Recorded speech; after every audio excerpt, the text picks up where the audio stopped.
हे वारंवार पहिल्या दिवसापासून मी सांगतोय की हे एवढे आरोपी पकडलेत म्हणून आपली इथली दहशत मिटली किंवा यांचा गुंडाराज संपला असं नाहीये। यांचं गुंडाराज ज्यांचे पाळमुळं खूप खोलवर आहेत, याला कुणाची राजकीय पाठिंबा आहे का, हे कशाच्या जीवावर करतात आणि या जिल्ह्यामध्ये एवढी दहशत निर्माण करतात। यांना जर तुम्हाला सर्वांना यांचे पाळमुळं खोडून काढायचे असतील तर या सर्वांना अटक झाली पाहिजे, सर्वांवर कारवाई झाली पाहिजे, हुडकू केले पाहिजेत म्हणतो मी। बरेच विषय आहेत आणखी बोलायसारखे विषय, आणखी एकदा प्रेस घेऊन मी 1-2 दिवसात घेणार आहे, त्याच्यात मी बरेच विषय खुलासे करणार आहे। मला काही गोष्टीवर बोलायचंय पण आता ठीक आहे जे आहे ते, पण या गोष्टीचं कुणीही म्हणजे गांभीर्यानं घेतलं नाही तर आपल्याला कुठेही अडचण येऊ शकते। अशा पद्धतीने बीड जिल्ह्यामध्ये यांचे पाळमुळे आहे। का करू नये त्यांनी मागणी?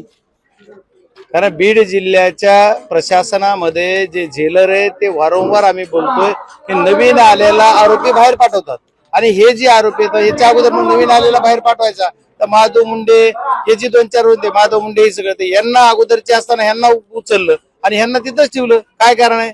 मग ह्यांना जर ही नंतर जर अगोदरचा आरोपी होता तर तो तिथं ठेवायला पाहिजे होता आणि नंतर आलेला आरोपी बाजूला ठेवायला पाहिजे होता, नाही ठेवलं आणि यांना आणखी काय कट रचायसाठी एकत्र ठेवलंय काय केले माहित नाही। पण या बीड मधून या आरोपींना उचललं पाहिजे असं वारंवार सांगून सरकार महोदय काय करते माहित मागणी केली ऑलरेडी मी मागणी केलेली आहे। याच्या संदर्भात माझी मुख्यमंत्री महोदयांची सुद्धा मी भेट घेतलेली आहे। मी ते कोणाशी बोललो नाही, त्या दिवशी लगेच पहलगामचा हल्ला झाल्यावर मुख्यमंत्री महोदयांची सुद्धा माझी भेट झाली। मुख्यमंत्री महोदयाने सुद्धा सांगितलं की आम्ही याच्यात लक्ष घालतोय, पूर्ण घातलंय। मी प्रत्येक गोष्टी कुठले जे आरोपी आहेत त्यांना कुणालाही पाठीशी घालणार नाही असं त्यांनी शब्द दिलेला आहे। असं वारंवार त्यांनी दिलेला आहे। आता ते प्रत्यक्षरित्या काय काय करतील माहित नाही।